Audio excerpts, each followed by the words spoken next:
여러분 안녕하십니까? YTN 뉴스 플러스 시작하겠습니다.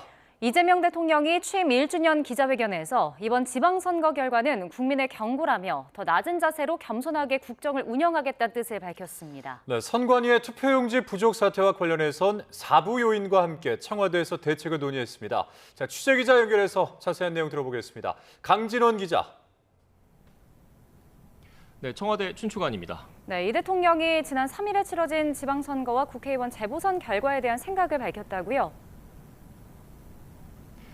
네, 그렇습니다. 이 대통령은 최근 선거 결과와 관련해 국민이 자신에게 그리고 정권에 준 경고라고 생각한다며 더 낮은 자세로 겸손해야 한다고 말했습니다. 여당이 이겼다는 평가와 완승을 주지 않았다는 평가가 함께 나온다는 질문에 대한 답이었습니다. 이 대통령은 열심히 했고 나쁜 짓을 한 것도 아닌 만큼 너무 쉽게 생각한 측면도 있었다며 국민은 무서운 존재란 생각을 하게 됐다고 덧붙였습니다. 다만 국정기조는 바뀔 게 없다면서 주어진 권한으로 할 수 있는 최대치를 더 빠르게, 더 힘들여서 하겠다는 의지를 밝혔습니다. 선관위의 투표용지 부족 사태에 대한 언급도 있었습니다. 모범적 민주국가인 대한민국을 한순간에 망가뜨린 어처구니 없는 일이라고 강하게 비판하면서 헌법 시스템에 문제가 생긴 것 같다고 지적했습니다. 또 투표용지 부족 사태에 대한 비판적 의견은 부정선거론과는 다르다며 자신 역시 주권 감수성이 부족했던 건 아닌지 반성하게 됐다고 말했습니다.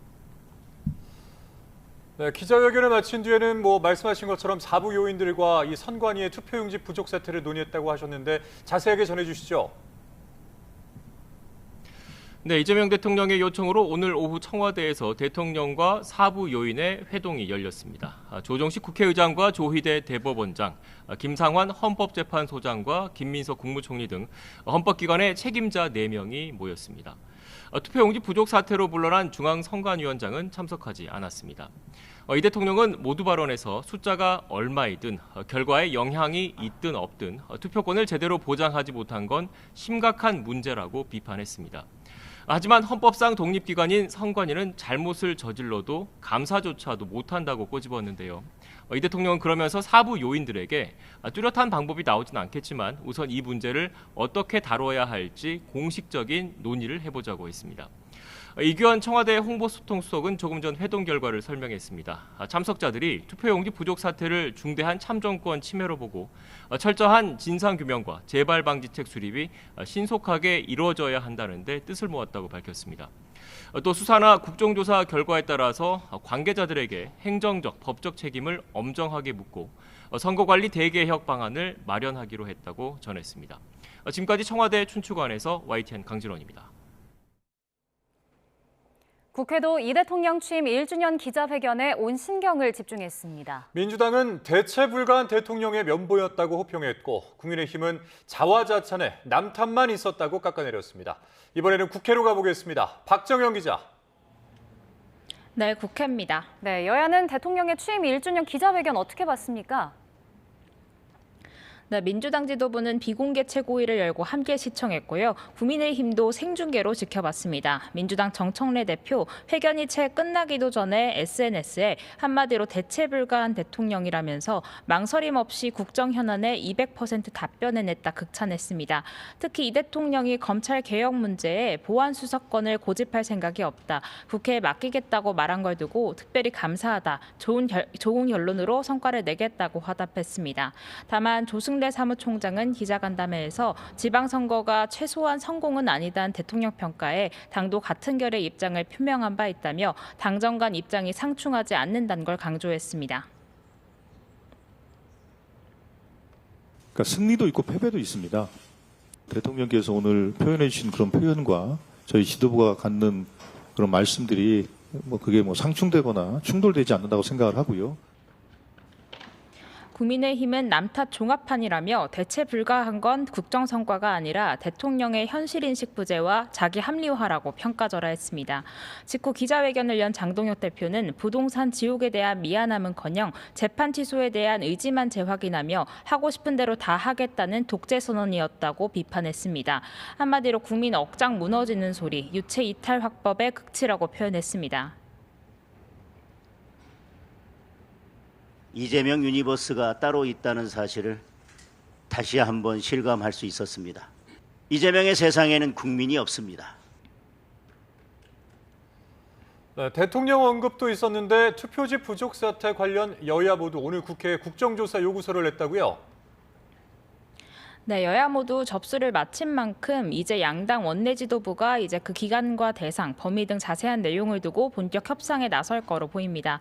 국정조사를 넘어 특검 논의도 급물살을 탔는데요. 민주당 정청래 대표 오늘 대통령이 기자회견에서 투표지 부족 사태의 주권 감수성을 언급한 것 관련 국회도 가장 강력한 방법으로 국정조사와 특검 등 모든 조치를 다하겠다고 호응했습니다. 국민의힘 장동혁 대표 이 기회를 놓치지 않고 정 대표에 직접 특검 도입에 찬성한다는 취지의 답변을 받아냈다고 공개적으로 밝혔습니다. 다만 재선거를 놓고는 입장차가 팽팽합니다. 국민의힘에선 장동혁 대표와 당권파를 중심으로 재선거 주장이 확산하고 있는데요. 하지만 자당 소속 오세훈 서울시장이 당선된 만큼 자칫 자가당착이 될 수 있다는 우려의 시선도 적지 않습니다. 민주당에서도 일부 의원들을 중심으로 재선거 주장이 나오긴 했지만요. 지도부는 선관위 개혁이란 본질이 흐려지면 안 된다며 법원이 판단할 몫이다. 신중한 입장을 견지하고 있습니다. 지금까지 국회에서 전해드렸습니다. 개혁신당 이준석 대표가 투표용지 부족 사태 특검이 불가피하며 특별검사는 야당이 추천해야 한다고 강조했습니다. 이 대표는 오늘 최고위원회의에서 이재명 대통령의 합동수사본부 구성 지시는 긍정적으로 평가하지만 합수본이 전재수 부산시장에게 무혐의를 줬던 상황을 볼 때 누가 신뢰하겠냐고 지적했습니다. 이어 큰 틀에서 특별검사 추천권은 야당에 주어져야 하고 필요하다면 사전투표에 의혹을 제기해온 법조인들까지 수사에 참여하도록 해야 부정선거 음모론이 설익은 주장이라는 것이 드러날 것이라고 덧붙였습니다.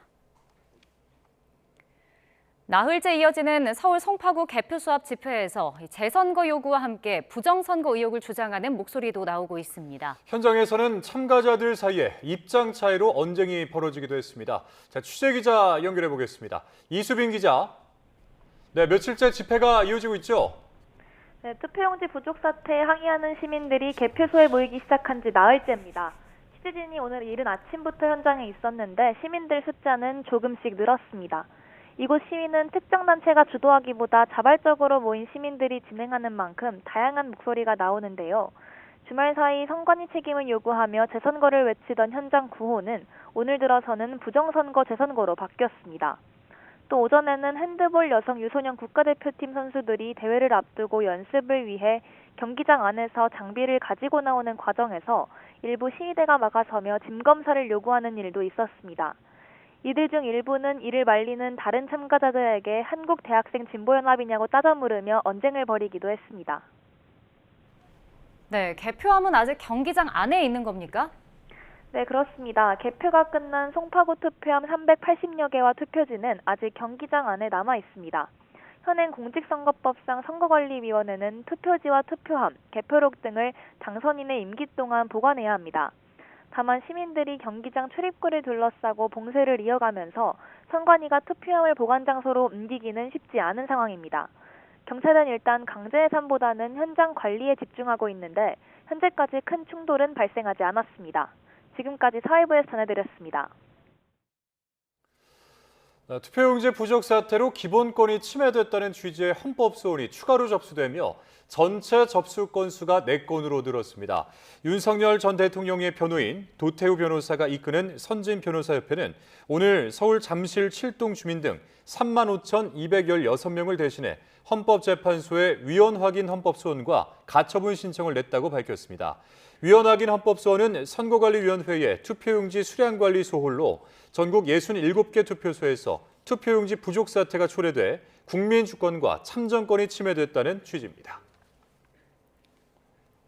투표용지 부족 사태 수사는 앞으로 검경 합동수사본부에서 맡게 됩니다. 고발인 조사를 진행한 경찰은 합수본이 꾸려지기 전까지 예정된 조사를 절차대로 이어나가겠다고 밝혔습니다. 자세한 내용 취재기자 연결해서 들어보겠습니다. 자, 최승훈 기자, 투표용지 부족 사태를 수사하기 위한 검경 합수본이 꾸려진다고요? 네, 그렇습니다. 대검찰청은 어제 이재명 대통령 지시에 따라 투표용지 부족 사태 수사를 위한 검경 합동수사본부를 신속하게 구성하겠다고 밝혔습니다. 이 대통령이 직접 지시한 만큼 이르면 오늘 중에라도 합수본을 이끄는 본부장 등 지휘부를 공지할 가능성이 있습니다. 정치 사회적 파장이 갈수록 커지고 있어 신속하고 강도 높은 수사를 위해 대규모 수사팀이 꾸려질 거라는 예상이 나옵니다. 대검찰청은 합수본 구성 계획을 밝히며 이번 사태는 지방선거 과정에서 국민의 참정권 행사에 지장을 초래한 사안이라며 합수본을 통해 국민적 의혹을 엄정하게 규명하겠다고 강조했습니다. 네, 그럼 현재 진행되고 있는 경찰 수사는 어떻게 됩니까? 네, 경찰은 우선 합수본이 본격적으로 운영되기 전까지 절차에 따라 수사를 신속하게 진행할 방침이라고 밝혔습니다. 이에 따라 경찰은 오늘 노태학 선거관리위원장 등 선관위 관계자 6명을 직무유기와 직권남용, 횡령과 배임 등의 혐의로 고발한 시민단체 대표에 대한 고발인 조사를 2시간가량 진행했습니다. 시민단체 측은 조사에 앞서 선관위가 예산을 모두 집행하지 않고 투표지를 적게 인쇄한 건 국민의 권리뿐만 아니라 돈까지 빼앗은 직무유기이자 횡령이라고 주장했습니다.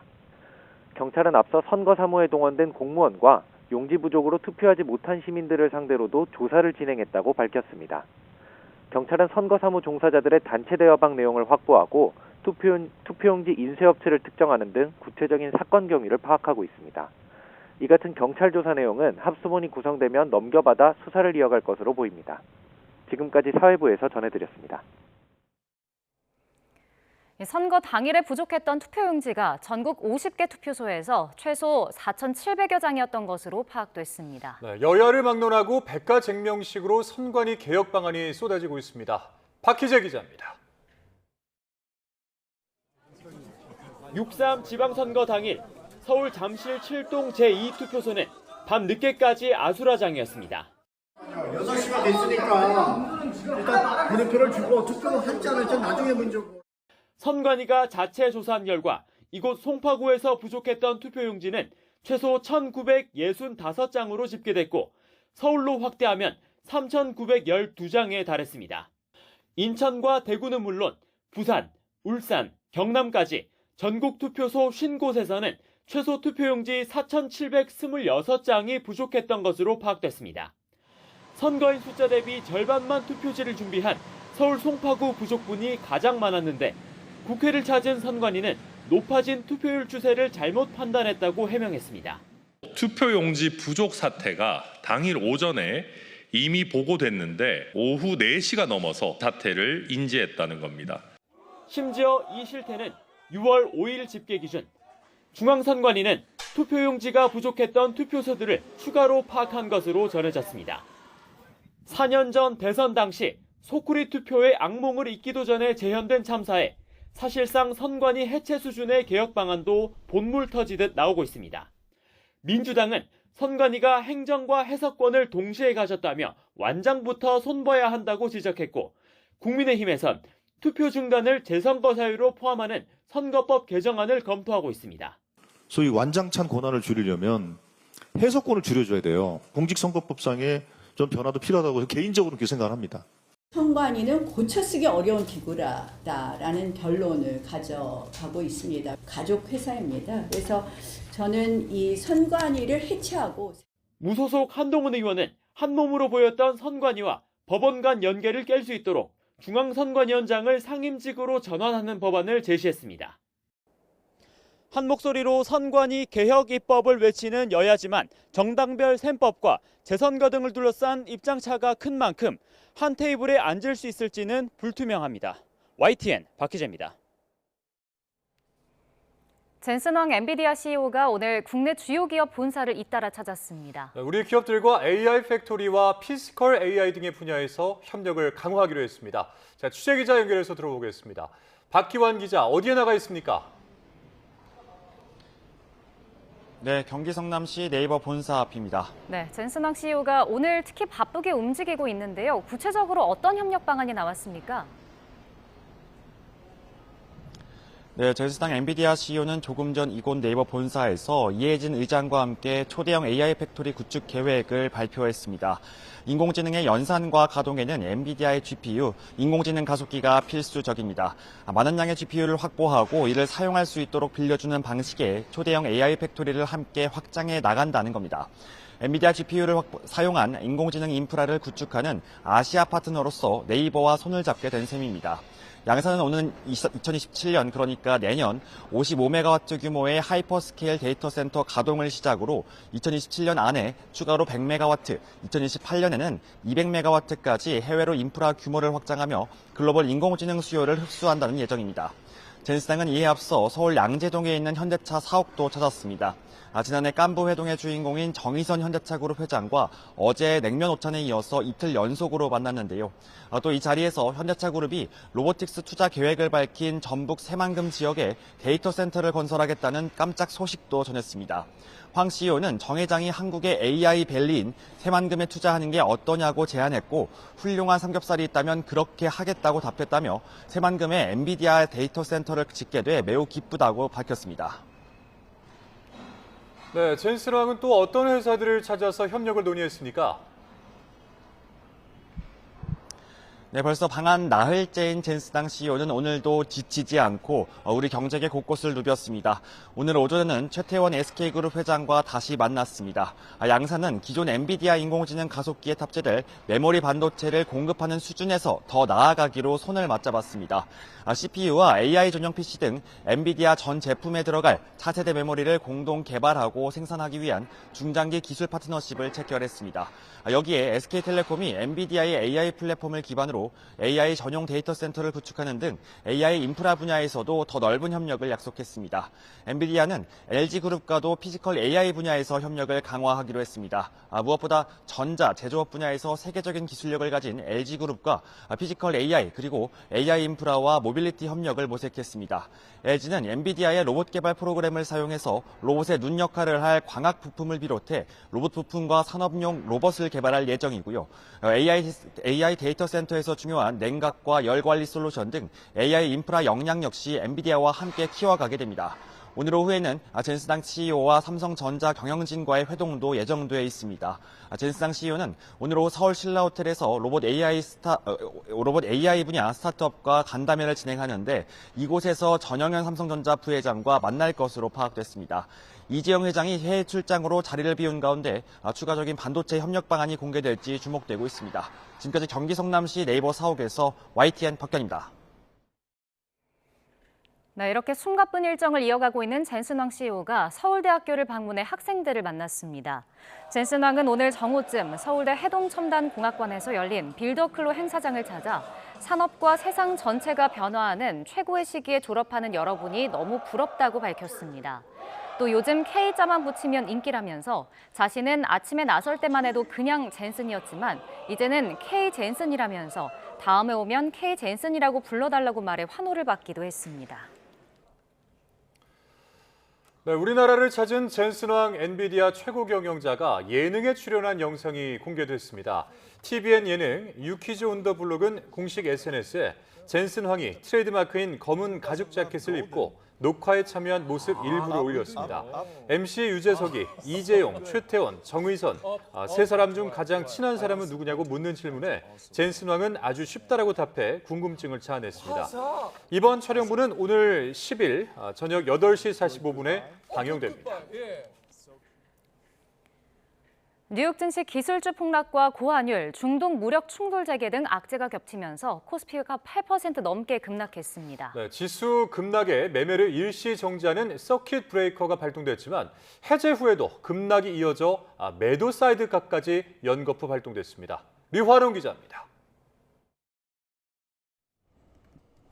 주말 전 뉴욕 증시에서 필라델피아 반도체 지수가 10% 이상 폭락한 충격에 코스피는 8.3% 내린 7,484로 장을 마쳤습니다.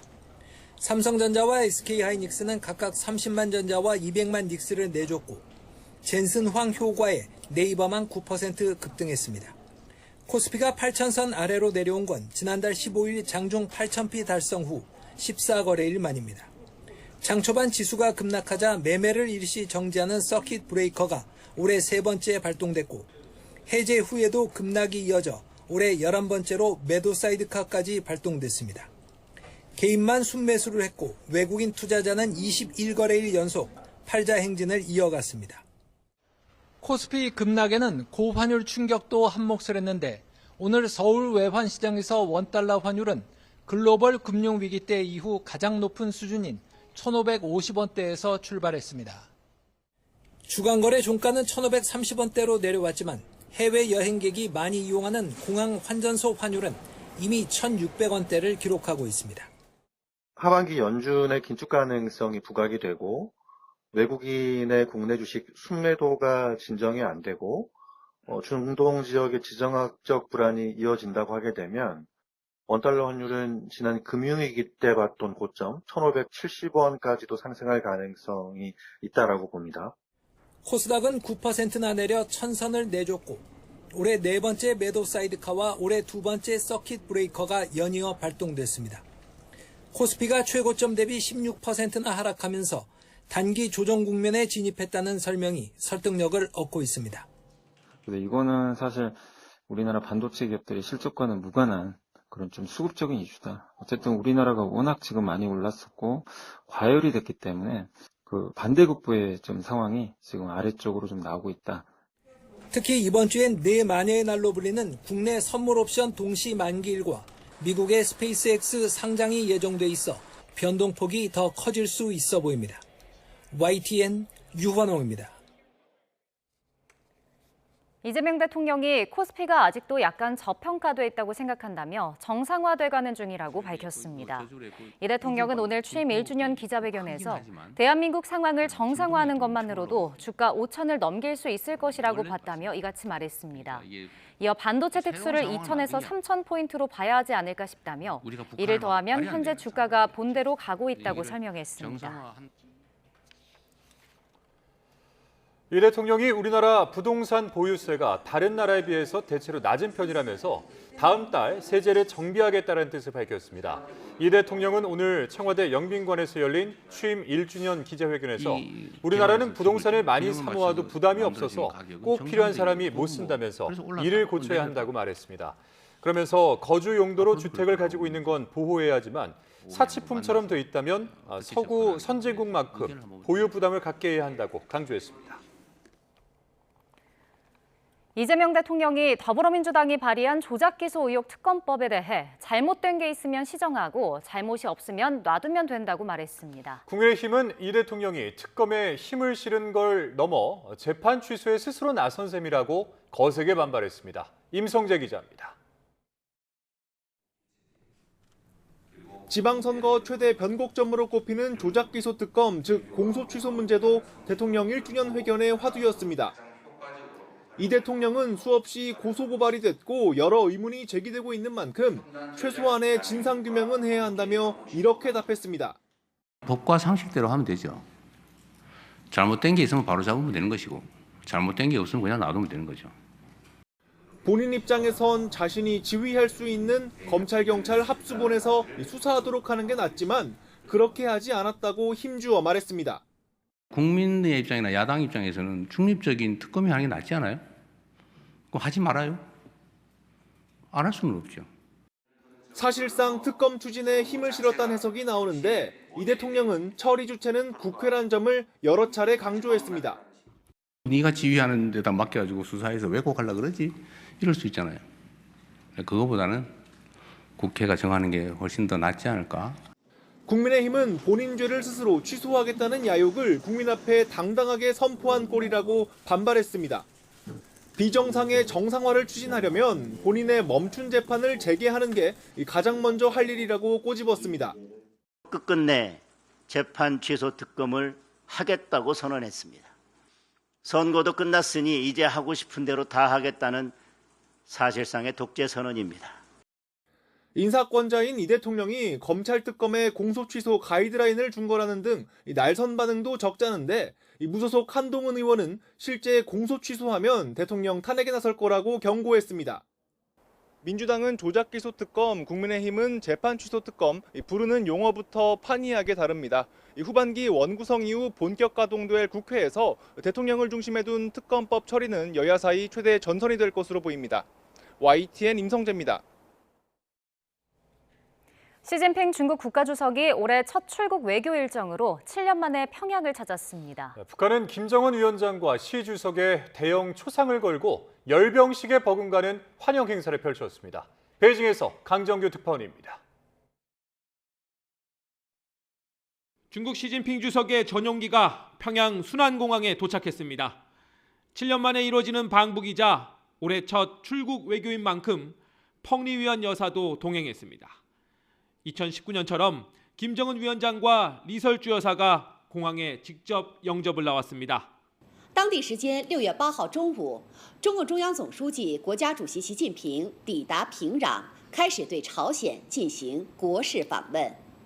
의전 차량 행렬은 경호 오토바이 편대의 호송을 받으며 개선문을 통과해 평양 시내로 진입했습니다.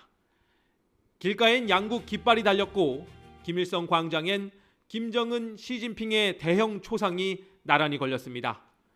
수많은 군중이 꽃과 풍선을 흔들며 환영 분위기를 띄웠습니다.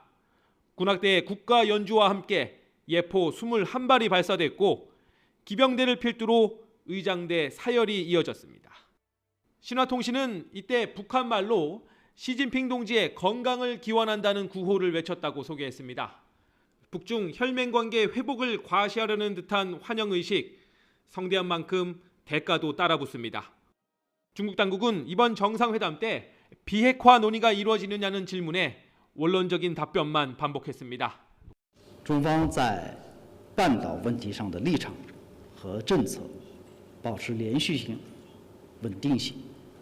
일각에선 시진핑 주석의 이번 방북이 핵 보유에 쐐기를 박으려는 김정은 위원장의 야심을 묵인해주는 자리가 될 수 있다는 우려도 나옵니다. 베이징에서 YTN 강정규입니다.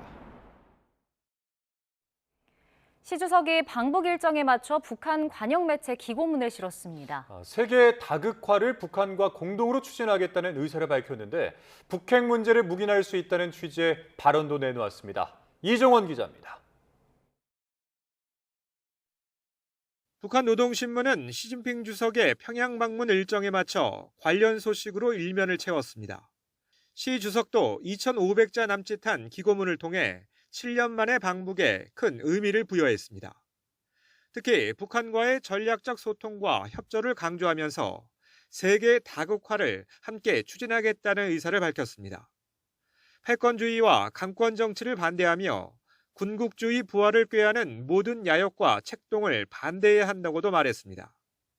미국의 패권에 도전하고 일본의 군사 대국화를 견제하는 대외 정책에 북한을 파트너로 삼겠다는 뜻을 공식화한 것으로 해석됩니다. 북중 정상회담 앞두고 전통적인 친선 우호 관계를 강조하면서 그런 회담의 그런 분위기를 조성하는 그런 측면이 강하다고 봅니다. 한반도 문제를 직접 거론하진 않았지만 서로가 자기 나라의 실정에 맞는 사회주의 길을 따라 나아가는 것을 지지해야 한다고 언급한 점도 주목됩니다. 북한의 핵무력 고도와 적대적 두 국가 노선 등에 대한 지지 입장을 표현한 것으로 해석할 수 있는 대목이기 때문입니다. 앞서 북한은 시 주석 방북 직전 김여정 담화를 통해 비핵화 의제를 거부하겠다는 뜻을 명확히 한 상태입니다. 핵 보유국 지위를 일정 부분 묵인해주면서 오히려 핵을 가진 북한을 반패권 다극화 전선에 적극 동참시키는데 활용할 가능성이 높다. 다음 달 체결 65주년을 맞는 북중 우호협조 상호 원조조약을 언급하면서 양국 간 군사협력을 강화할 가능성을 거론한 것도 눈에 띕니다. 시 주석은 북중 관계에 대해선 시대가 어떻게 바뀌고 국제정세가 어떻게 변해도 전통적인 친선은 언제나 불패일 것이라고 말했습니다. 또 포용적인 경제 세계화를 공동으로 추진해야 한다고 밝힌 만큼 북중 간 경제협력 고도화도 속도를 낼 것으로 전망됩니다. YTN 이정원입니다.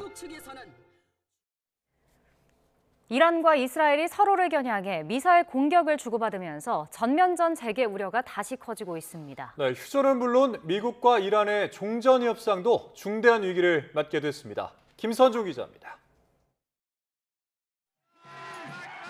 밤하늘에 여러 발의 미사일이 불을 뿜으며 날아갑니다. 도심에 모인 이란의 군중들은 하늘을 가르는 미사일을 보며 환호합니다. 지난 4월 휴전 이후 처음으로 이란이 이스라엘을 향해 미사일을 발사했습니다. 이란 혁명수비대는 이스라엘의 레바논 공습에 대한 경고의 의미로 이스라엘의 공군 기지를 공격했다고 밝혔습니다. و یا پاسخ به اقدام ایران با ضربات کوبنده‌تر و پشیمان کننده روبرو و حملات ویرانگری علیه رژیم و حامیان آن آغاز خواهد شد. 이스라엘도 즉각 반격에 나섰습니다. 이스라엘은 이란의 미사일 공격에 대한 보복으로 이란 중부와 서부 지역을 전격 공습했습니다. 수도 테헤란을 포함해 이스파한, 타브리즈까지 이란의 주요 도시를 공격한 것으로 알려졌습니다. משטר הטרור האיראני ביצע טעות חמורה כאשר בחר פעם נוספת בטרור.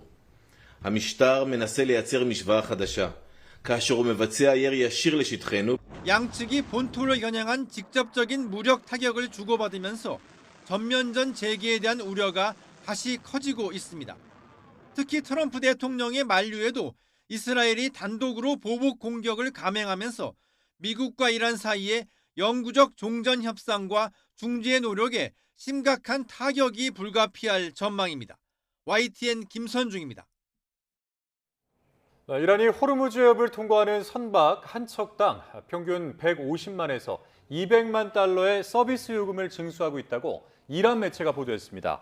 이란 파르스 통신은 이란 의회 예산결산위원회 소속 의원을 인용해 호르무즈 통행 선박을 대상으로 서비스 요금 징수 계획을 본격적으로 실행하기 시작했다고 전했습니다.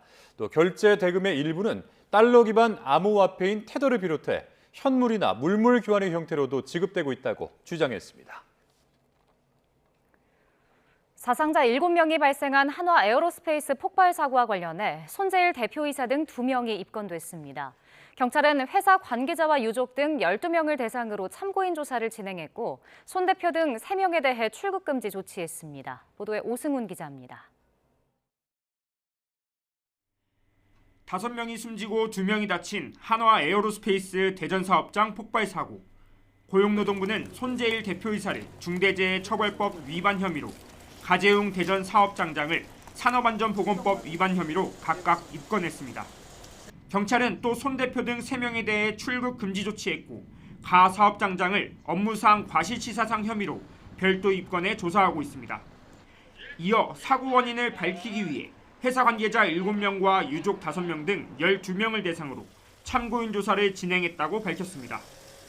경찰은 압수수색을 통해 확보한 안전보건자료 5,400여 점과 휴대전화도 분석하고 있습니다. 압수물 분석과 관련자 조사를 통해 가지고 사고 원인과 책임 소재에 대해서 규명해 나갈 예정입니다. 앞서 손 대표는 합동 분향소를 찾아 유족들에게 사과하며 고개를 숙였습니다. 그러면서 무인 자동화 시스템 도입 등 재발 방지 대책 마련을 약속했습니다. 다시는 이런 사고가 발생하지 않도록 시스템을 근본적으로 뜯어 고치고 또한 자동화라든가 또 무인화 이런 부분에도 적극적으로 도입을 검토하겠습니다. 정말 죄송합니다. 이번 폭발 사고로 숨진 희생자 5명 가운데 마지막 1명의 발인식이 진행되면서 장례 절차는 모두 마무리됐습니다. 전담팀을 꾸린 검찰은 피해자들에게 경제적 지원을 하기로 했고 관련 수사기관과 협력해 책임 소재 규명에 최선을 다하겠다고 밝혔습니다. YTN 오승훈입니다. 대선 후보 시절 건진법사 등과 관련한 허위 사실을 공표한 혐의로 기소된 윤석열 전 대통령에게 징역 2년을 구형됐습니다. 이 공직선거법 위반 혐의 사건에 대한 1심 판단은 다음 달 27일에 내려지는데요. 벌금 100만 원 이상의 형이 확정되면 국민의힘은 선거 비용 약 397억 원을 반환해야 합니다. 보도에 유서연 기자입니다.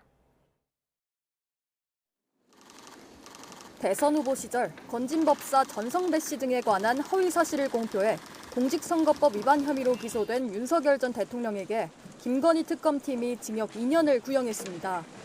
특검팀은 윤 전 대통령 부부와 전 씨의 관계는 선거 후보자에 대한 판단에 영향을 주는 매우 중요한 사항인데도 윤 전 대통령이 재판에서까지 계속해서 말을 바꿨다며 엄정히 처벌해야 한다고 강조했습니다. 또 앞선 20대 대선 과정을 돌아보면 이러한 허위 발언 이후 각종 의혹이 잠잠해졌고 윤 전 대통령은 유력한 대선 후보로서 지위를 유지할 수 있었다고 꼬집었습니다. 반면 윤 전 대통령 측은 기자의 돌발 질문에 즉각 답변하는 맥락과 발언의 취지를 종합적으로 고려해야 한다며 기억에 비춰 성실하게 답변했던 것이고 의도적인 허위사실 유포는 아니라고 주장했습니다. 후보자에 대한 공세적인 그런 압박이 있는 상황에서 굉장히 여러 가지 그런 공격 상황에서 나온 그런 발언들을 가지고 지금 방어적인 그런 발언들이고. 윤 전 대통령은 최후 진술에서 대선이든 총선이든 후보와 관련한 사항은 사실대로 유권자에게 알릴 의무가 있다면서도 정신없는 상황에서 답변한 것이었다고 밝혔습니다. 재판부는 다음 달 27일 선고 공판을 열기로 했는데 윤 전 대통령이 이 사건에서 벌금 100만 원 이상의 형을 확정받을 경우 국민의힘은 보전받을 선거 비용 등 약 397억 원을 중앙선거관리위원회에 반환해야 합니다. YTN 유서연입니다.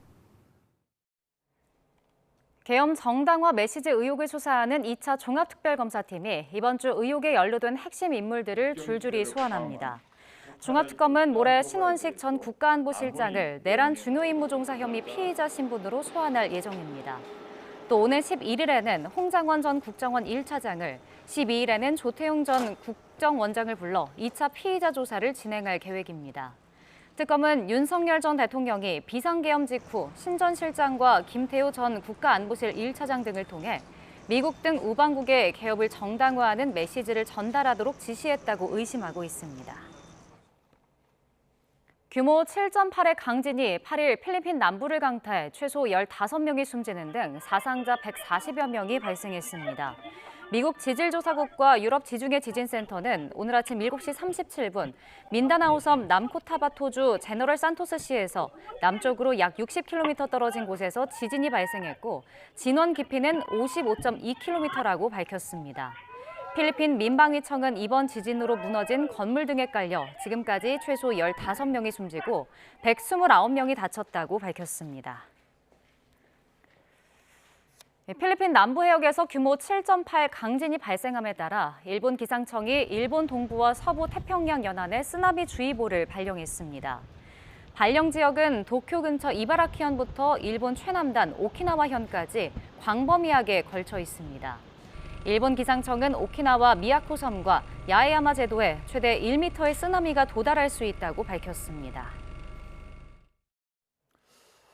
개막을 앞둔 2016 북중미 월드컵에서 미국 정부의 강경한 반이민 정책과 중동전쟁 여파로 외국 축구 팬들의 입국이 대거 무산되는 사태가 벌어지고 있습니다. 영국 BBC 방송에 따르면 본선 진출국 가운데 4분의 1 이상이 미국의 입국 금지 조치나 강화된 규제에 걸려 해당 국가 팬들의 현지 경기 관람이 사실상 불가능한 상태입니다. 실제로 이란과 세네갈, 코트디부아르, 하이티 등은 대표팀이 본선에 올라왔음에도 일반 국민 대상의 관광비자 발급이 전면 허용되지 않고 있습니다.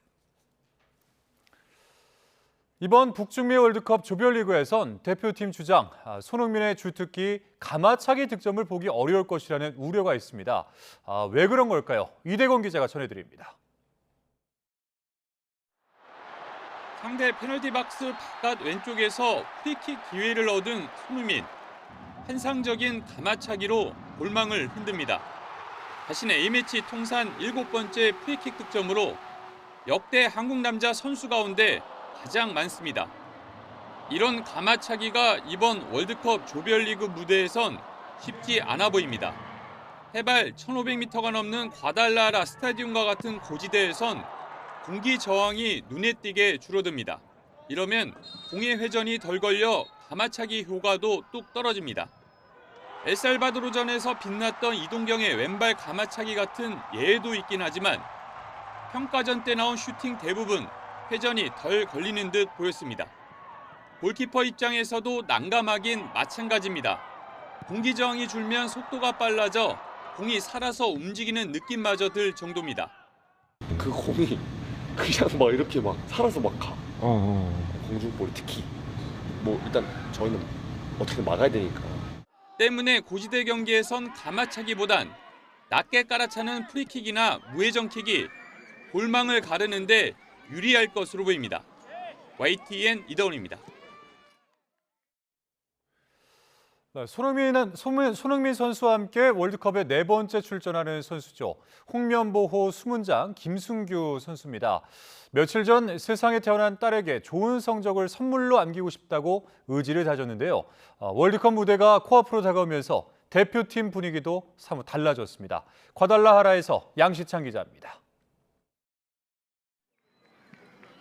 축구대표팀의 주전 골키퍼 김승규는 이번 월드컵이 어느 때보다 특별합니다. 주장 손흥민과 함께 월드컵 4회 출전이라는 대기록을 눈앞에 두고 있는 데다 며칠 전 딸이 태어나는 기쁨도 안았습니다. 옆에 있어주지 못해서 이제 와이프한테도 그렇고 딸한테도 좀 미안한 마음이 큰데 그런 만큼 이번 월드컵이 딸하고 이제 제 와이프한테 좋은 선물을 해줄 수 있게끔. 미국 사전 캠프 막바지에 나온 손흥민의 이 말 때문에 축구 팬들의 관심도 늘었습니다. 승규 형이 있었기에 월드컵을 가는 거죠. 뒤에서 다 지켜줬기 때문에 또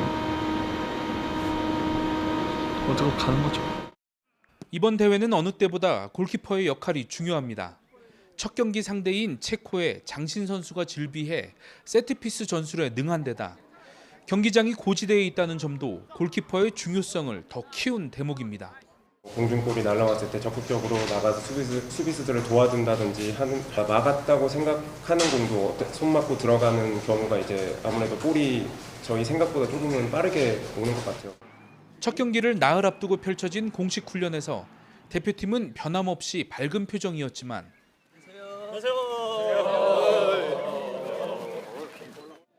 웃음기가 줄면서 사뭇 비장한 분위기도 엿보였습니다. 본격적인 실전 대비 훈련에 돌입한 만큼 긴장감이 더 커질 수밖에 없습니다. 제 뒤로 보이는 과달라하라 경기장도 이제 막바지 준비가 한창입니다. 월드컵 개막이 며칠 앞으로 다가오면서 이곳 분위기도 또 우리 축구대표팀 분위기도 긴장과 기대감이 더 커지고 있습니다. 과달라하라에서 YTN 양시창입니다. 내일은 다시 전국에서 초여름 더위가 나타나겠습니다. 오늘은 대체로 예년 기온에 밑돌았지만 내일은 맑은 날씨 속에 서울 낮 기온이 27도, 광주와 대구 29도까지 오르는 등 예년과 비슷하거나 조금 높아지겠고 특히 충청, 이남은 오늘보다 4도에서 6도가량 높아지며 조금 더 덥게 느껴지겠습니다. 또 강한 햇볕이 내리쬐면서 전국적으로 자외선이 무척 강해지겠고 강원 남부와 산간, 경북 북동 산간에는 오후 한때 돌풍과 벼락을 동반한 소나기가 지나는 곳이 있겠습니다. 남은 한 주도 대체로 맑겠습니다. 다만 강원도를 중심으로 소나기가 자주 지날 전망입니다. 날씨 정보였습니다. 투표용지 부족 사태에 항의하는 시민들의 농성이 나흘째 이어진 가운데 현장에선 재선거 요구와 함께 부정선거 의혹을 주장하는 목소리도 나오고 있습니다. 네, 이 과정에서 참가자들 사이 입장 차이로 언쟁이 벌어지기도 했습니다. 이수빈 기자입니다. 이른 아침부터 서울 송파구 개표소가 있었던 올림픽공원 경기장 출입구 앞에 태극기를 든 사람들이 모였습니다. 돗자리를 깔고 밤새 자리를 지킨 시민들도 있습니다. 투표함 반출을 막겠다며 지난 5일 시작된 개표소 앞 시위는 주말을 지나 평일인 오늘까지 이어지고 있습니다. 가족 단위 참가자 등 다양한 시민이 함께했던 주말과 비교했을 때 현장 분위기는 사뭇 달랐습니다. 전날엔 참가자들이 재선거 외 다른 구호는 자제했는데 여기에 부정선거란 단어가 더해진 겁니다. 하루 사이 분위기가 부정선거 음모론으로 기운 모습인데 참가자들 사이 의견 차이가 드러나며 곳곳에선 실랑이도 벌어졌습니다. 핸드볼 여성 유소년 국가대표 선수들이 대회를 앞두고 연습을 위해 경기장 안에서 장비를 가지고 나오는 과정에서 일부 시위대가 막아서며 짐검사를 요구하는 일도 있었습니다. 이들 중 일부는 이를 말리는 다른 참가자들에게 한국 대학생 진보연합이냐고 따져 물으며 언쟁도 벌어졌습니다. 특정 단체가 주도하지 않는 만큼 현장에서 여러 의견이 충돌하는 가운데 시위는 장기화 조짐을 보이고 있지만 선관위는 아직 개표함을 꺼낼 해법을 내놓지 못하고 있습니다. YTN 이수빈입니다. 선거 당일에 부족했던 투표용지가 전국 50개 투표소에서 최소 4,700여 장이었던 것으로 파악됐습니다. 네, 여야를 막론하고 백가쟁명식으로 선관위 개혁 방안이 쏟아지고 있습니다. 박희재 기자입니다. 6.3 지방선거 당일 서울 잠실 7동 제2투표소는 밤 늦게까지 아수라장이었습니다. 6시가 됐으니까 일단 번호표를 주고 투표를 할지 안 할지 나중에 문제고.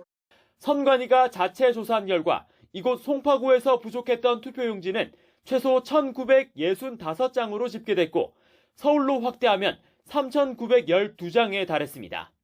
인천과 대구는 물론 부산, 울산, 경남까지 전국 투표소 50곳에서는 최소 투표용지 4,726장이 부족했던 것으로 파악됐습니다.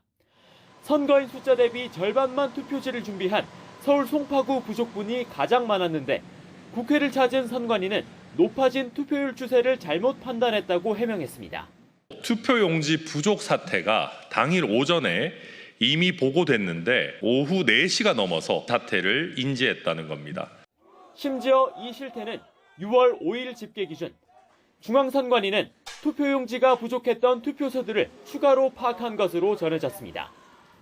4년 전 대선 당시 소쿠리 투표의 악몽을 잊기도 전에 재현된 참사에 사실상 선관위 해체 수준의 개혁 방안도 본물 터지듯 나오고 있습니다.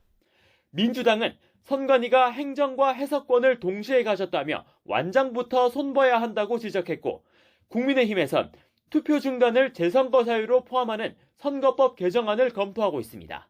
소위 완장찬 권한을 줄이려면 해석권을 줄여줘야 돼요. 공직선거법상에 좀 변화도 필요하다고 개인적으로 그렇게 생각을 합니다. 선관위는 고쳐쓰기 어려운 기구라는 결론을 가져가고 있습니다. 가족 회사입니다. 그래서 저는 이 선관위를 해체하고 무소속 한동훈 의원은 한 몸으로 보였던 선관위와 법원 간 연계를 깰 수 있도록 중앙선관위원장을 상임직으로 전환하는 법안을 제시했습니다. 한 목소리로 선관위 개혁 입법을 외치는 여야지만 정당별 셈법과 재선거 등을 둘러싼 입장차가 큰 만큼 한 테이블에 앉을 수 있을지는 불투명합니다. YTN 박희재입니다. 개혁신당이 이번 사태로 실제 국민이 투표하지 못한 모든 선거는 재선거가 필요하다며 선관위에 관련 행정심판을 청구하겠다고 밝혔습니다. 천하람 원내대표는 오늘 기자회견을 열고 투표용지 부족이 실제 발생한 일부 투표소는 선별적 재선거가 필요하다고 주장했습니다. 그러면서 투표용지 부족 사태에 따른 서울 관내 선거 일부 무효 소청을 낼 것이고 대상은 서울시장부터 기초의원 선거까지가 될 것이라고 설명했습니다. 서울경찰청 광역범죄수사대가 오늘 오전 10시 노태학 중앙선거관리위원장을 포함해 선관위 관계자 6명을 고발한 시민단체 측을 불러 2시간가량 조사했습니다. 서민민생대책위원회 김순환 사무총장은 조사에 앞서 선관위가 예산을 모두 집행하지 않고 투표지를 적게 인쇄한 건 국민의 권리뿐만 아니라 돈까지 빼앗은 직무유기이자 횡령이라고 주장했습니다. 경찰은 오늘 고발인 조사에 앞서 선거 사무에 동원된 공무원들과 또 용지 부족으로 투표하지 못한 시민들을 불러 조사했고 선거 종사자들의 단체 대여방 내용 등도 확보했다고 덧붙였습니다. 이재명 대통령이 취임 1주년 기자회견에서 투표용지 사태에 강한 문제의식을 드러내며 스스로 주권 감수성이 부족했다고 인정했습니다. 네, 회견 이후에는 중앙선관위원장을 제외한 4부 요인과 회동하면서 재발 방지책도 논의했습니다. 정인용 기자입니다. 6.3 지방선거 닷새 만에 열린 취임 1주년 기자회견에선 투표용지 부족 사태도 화두가 됐습니다. 이 대통령은 투표지 부족 사태에 관한 싱가포르 기자의 질문에 모범적 민주국가인 대한민국을 한순간에 망가뜨린 사안이라고 답했습니다. 민주주의 발전도가 낮은 국가들이 봐도 투표지가 부족해서 투표를 못했다고? 상상하기 어려운 일일 겁니다. 충격일 거예요. 특히 정치적 목적으로 거짓 선동하는 부정선거론과 이번 사태는 완전히 다르다고 분명히 짚었습니다.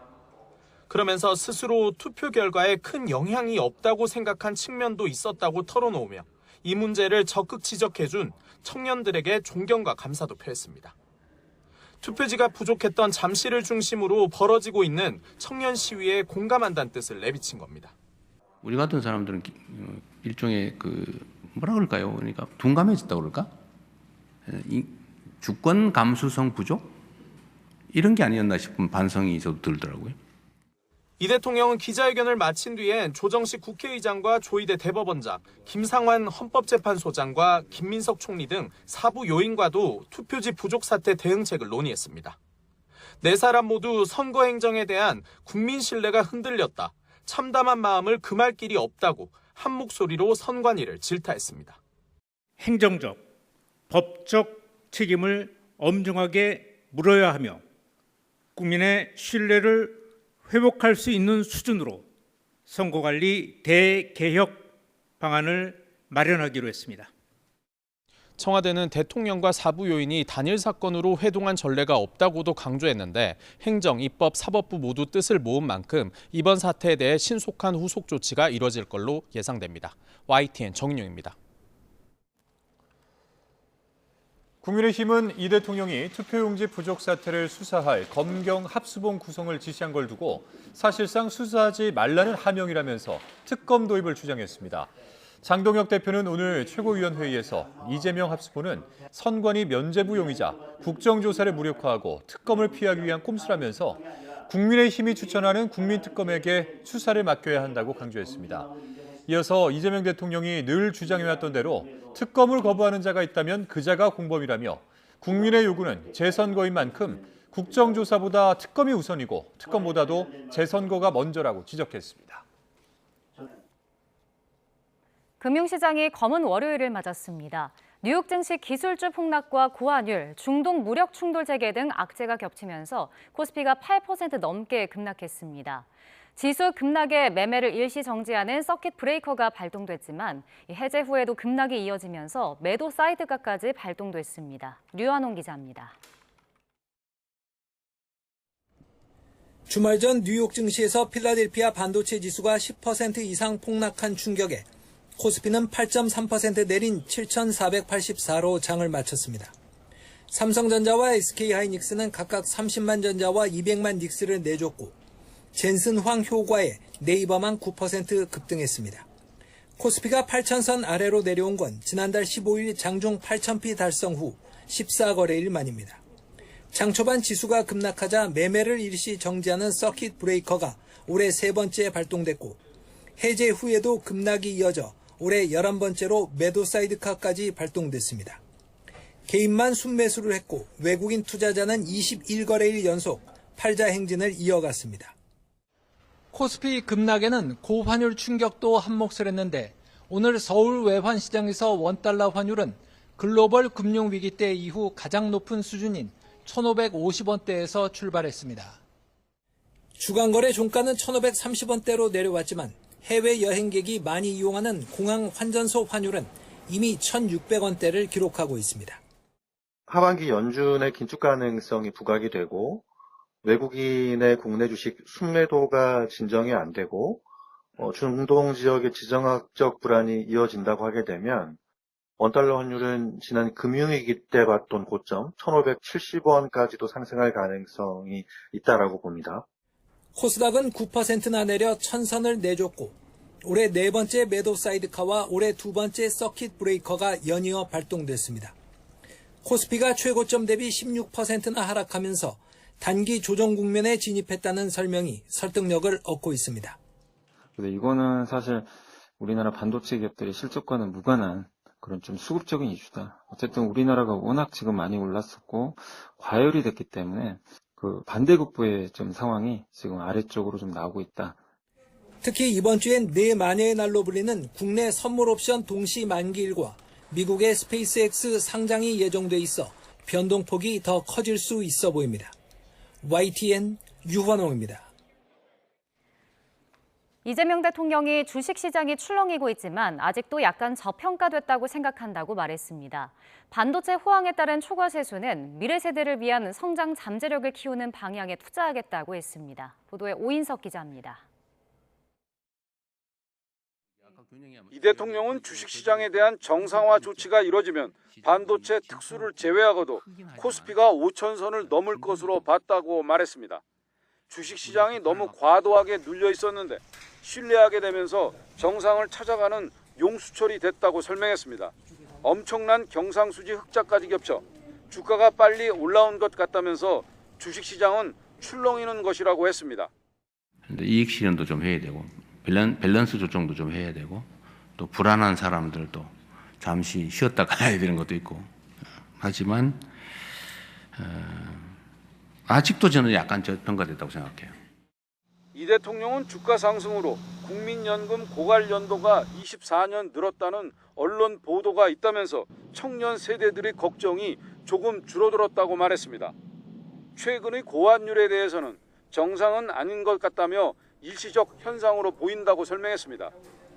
반도체 호황에 따른 초과세수 사용과 관련해선 이 대통령은 일반적인 재정 지출은 배제하고 나라 빚을 갚는 데 쓰는 것보다 잠재 성장률 회복에 장기 투자하는 방향으로 중심을 잡고 있다고 밝혔습니다. 특히 어려운 청년 세대들의 미래를 위해 투자하다 보면 다음 세대들에게 희망을 줄 수 있다고 강조했습니다. 초과세수는 저희 생각으로는 가장 중점적으로는 미래 세대를 위한 또 대한민국의 성장 잠재력을 키우는 방향에 투자를 해야 되겠다.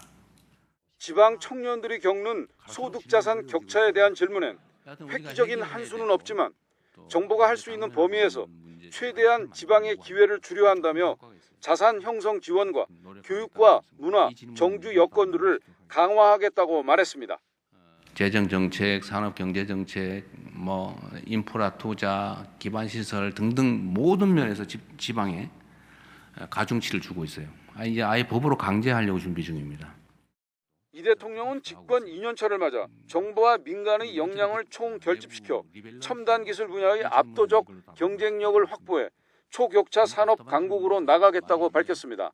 무엇보다 성장의 과실이 특정 기업이나 특정 지역, 특정 부문에 머물러선 안 되며 모든 국민이 삶 속에서 체감할 수 있는 변화로 이어져야 한다고 강조했습니다. YTN 오인성입니다. 이재명 대통령이 우리나라 부동산 보유세가 다른 나라에 비해 대체로 낮은 편이라며 다음 달 세제를 정비하겠다는 뜻을 밝혔습니다. 이 대통령은 오늘 청와대 영빈관에서 열린 취임 1주년 기자회견에서 우리나라는 부동산을 많이 사모아도 부담이 없어 꼭 필요한 사람이 못 쓴다며 이를 고쳐야 한다고 말했습니다. 또 전세 제도에 대해선 대한민국에만 있는 일종의 사금융이고 과거 전세 대출을 많이 해준 것이 집값 상승의 원인이었다며 조금씩 전세 제도가 사라지지 않을까 싶다고 언급했습니다. 이재명 대통령은 이번 6.3 지방선거 결과에 대해서 국민이 정권에 주는 경고라고 정의했습니다. 또 여당은 포용과 통합의 그릇이 돼야 한다면서 민주당에 쓴소리도 전했습니다. 양동훈 기자입니다. 닷새 전 대통령 취임 1년 되는 날 나온 지방선거 결과에 이재명 대통령은 최소한 성공은 아니라고 잘라 말했습니다. 2, 3일은 저도 상태가 좋지 않았다. 이는 국민이 정권에 내린 경고라고 정의했습니다. 도대체 납득할 수 없는 상황이 벌어지긴 했지만 그 조차도 우리 국민이 저에게 또는 이 정권에 주는 경고다. 이 대통령은 특히 접전 끝에 역전패한 서울시장 결과를 콕 찍어 언급했습니다. 구청장이나 시의원은 민주당에 투표하고 시장은 다른 곳, 그러니까 국민의힘에 투표하는 민심이 무섭다고도 말했습니다. 이런 선택 무섭지 않습니까? 옛날에 줄투표였잖아요, 줄투표. 1번 쫙, 2번 쫙. 요새는 안 그렇다는 거죠. 선거 패배의 책임은 자신에게 있으니 더 겸손해야 한다고 다짐하면서도 제사에 온 마음을 다해야 하는데 끝나면 즐겁게 놀아볼까 생각하면 되겠느냐며 민주당에 애둘러 쓴소리도 했습니다. 또 여당은 비전을 끊임없이 제시해야 한다며 포용과 통합의 그릇이 돼야 한다고 지적했습니다. 집안에 들어오는 사람한테는 내가 원래 우리 색깔은 이거야. 너 언제든지 나가가지고 배신할 거지. 라고 모욕을 하면 그게 되겠습니까? 민주당 지도부는 비공개 최고위를 열어 2시간 넘는 기자회견을 함께 시청했고 국민의힘도 생중계로 지켜봤습니다. 민주당은 현안에 200% 답변한 대체 불가 대통령이라고 극찬한 반면 국민의힘은 현실 인식이 부재한 남탓 종합판이라고 평가절하했습니다. YTN 양동훈입니다. 이재명 대통령은 윤석열 정권 검찰의 조작 기소 의혹과 관련해서 최소한 진상 규명은 해야 한다며 잘못된 게 있으면 바로 잡으면 되고 없으면 그냥 놔두면 된다고 말했습니다. 이 대통령은 오늘 취임 1주년 기자회견에서 조작 기소 특검에 대한 의견을 묻는 질문에 법과 상식대로 하면 된다며 이같이 답했습니다. 또 제 입장에선 제가 지휘하는 수사본부가 낫겠지만 국민이나 야당 입장에서는 중립적인 특검이 하는 게 낫지 않겠느냐고 반문했습니다. 이재명 대통령은 지방선거 이후로 논의를 미룬 검사의 보안수사권 문제와 관련해서 국회의 의견에 따르겠다고 밝혔습니다. 보안수사 예외적 필요성을 인정하는 본인 생각에는 변함이 없다면서도 검찰에 대한 국민 불신이 너무 크다고 지적했습니다. 박광열 기자입니다. 올해 10월 폐지되는 검찰청을 대신할 공소청 검사에 보안 수사권을 허용할지를 두고 이 대통령은 정부 입장을 고집하지 않겠다고 운을 뗐습니다. 그러면서 형사소송법 개정 논의에 착수할 국회로 공을 넘겼습니다. 정부의 입장을 어느 쪽으로 고집하지 말면 좋겠다. 그쪽의 의견에 따르는 쪽으로 뭐 그렇게 정리하는 거 아닌가 싶어요. 그래서 결과는 어쨌든 국회에 맡길 생각입니다. 앞서 신년 기자회견에서 보안 수사권의 제한적 필요성을 언급했던 이 대통령은 보안 수사권 전면 배제로 국민이 피해를 봐선 안 된다며 그 생각에는 변함이 없다고 설명했습니다. 그러면서도 검찰에 대한 국민 불신을 언급했습니다. 보안 수사권 악용 가능성에 대한 국민 불안 해소가 먼저라는 겁니다. 근데 어느 순간부터 조작을 하기 시작했어요. 사건을 만들기 시작했습니다. 불신이 너무 깊어요. 그것도 악용해가지고 나쁜 짓 하면 어떡해? 라는 걱정이 국민들 속에 너무 많은 거예요. 또 시행 뒤 문제가 있다 생각되면 그때 고치면 된다며 국회 결론에 즉각적인 제동을 걸 생각이 없음을 분명히 했습니다. 동시에 검찰개혁 필요성도 거듭 강조했습니다. 검찰이 선을 너무 많이 넘었고 업보라고 생각해야 한다며 검찰권 축소 배경에 국민 불신이 있음을 부각했습니다. 관련 여야 반응은 엇갈렸습니다. 민주당 정청래 대표는 좋은 결론으로 성과를 내겠다고 대통령 발언에 힘을 실었고 국민의힘 장동혁 대표는 보안 수사권의 문제가 아닌 검찰개혁 방향이 전면적으로 잘못됐다는 입장이라고 비판했습니다. YTN 박광렬입니다. 네, 북한이 보유한 핵탄두 수가 지난해 50기에서 올해 60기로 늘어났다는 분석이 나왔습니다. 스웨덴 스톡홀름 국제평화연구소는 최신 연감을 통해 북한이 핵무기를 기하급수적으로 확대하겠다는 목표에 맞춰 핵 역량 개발을 지속하고 있다며 이같이 상향 조정했습니다. 연구소는 북한 핵탄두 60기 모두 즉각 발사 상태는 아닌 전력화 직전의 보관 상태로 추정되며 전량이 실제 전술 운용이 가능한 군사 비축분으로 분류된다고 설명했습니다. 네, 시진핑 중국 주석이 북한을 방문한 가운데 이재명 대통령은 북한이 지금 이 순간에도 핵물질을 만들어내고 있다며 비핵화는 장기적 목표를 두고 일단 생산 중단부터 시켜야 한다고 강조했습니다. 일본이 바라는 한일 군사협력 강화는 과거사 해결이 선행돼야 한다는 견해를 밝혔습니다. 나혜인 기자입니다. 이재명 대통령은 북한의 핵물질 생산 능력을 매년 10개 이상의 핵무기를 만들 수 있는 수준이라고 평가했습니다. 중국과 러시아 때문에 대북 제재망에 구멍이 난 사이 대륙간 탄도미사일 기술 역시 거의 완성 단계에 이르렀다고 진단했습니다. 그렇다고 우리가 핵무장을 하는 건 대외 여건상 불가능한 주장이라며 비핵화 이전에 북한의 핵물질 추가 생산과 해외 반출부터 막아야 한다고 강조했습니다. 우리가 장기적으로는 비핵화를 향해 가야 된다, 반드시. 단기적으로 일단 중단시키는 게 이익이다. 북한을 대화의 장으로 끌어내기 위해선 우리도 중국, 러시아와의 관계를 관리해야 한다고 짚었습니다. 일본은 우리나 한미일 3자 간 군사협력을 강화하길 바라지만 대결적 구도는 조심해야 한다고 경계했습니다.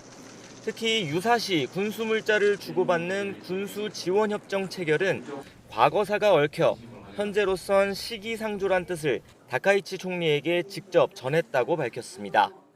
현실적 필요성이 있다. 그러나 그건 현실적 필요성이고 우리는 국민들의 정서상 이거 받아들이기가 현재는 어렵다. 이런 얘기하면 나 혼난다. 이 대통령은 세계의 모든 문제에 관여할 생각은 없지만 주권과 우리 국민 인권이 달린 일은 묵과할 수 없다고 말했습니다. 최근 공해상에서 우리 국민을 붙잡은 이스라엘의 인권 침해 행위를 공개 지적한 것 역시 같은 맥락이라고 설명했습니다. 호르무즈 해협에서 나무호를 타격한 미사일이 이란산으로 확인된 뒤엔 이란에 엄중히 항의하고 대책을 요구했다며 다만 이란이 의도를 갖고 우리 선박을 공격한 건 아니라고 부연했습니다. YTN 나인입니다. 국내 기업 총수들과 삼겹살, 치킨을 함께 먹으며 관계를 다진 젠슨왕 엔비디아 최고 경영자가 초대형 AI 인프라 구축에 나섰습니다. 네, SK와 네이버, 두산 등 대표 기업이 엔비디아와 함께 AI 팩토리 생태계 구축에 뛰어들었습니다.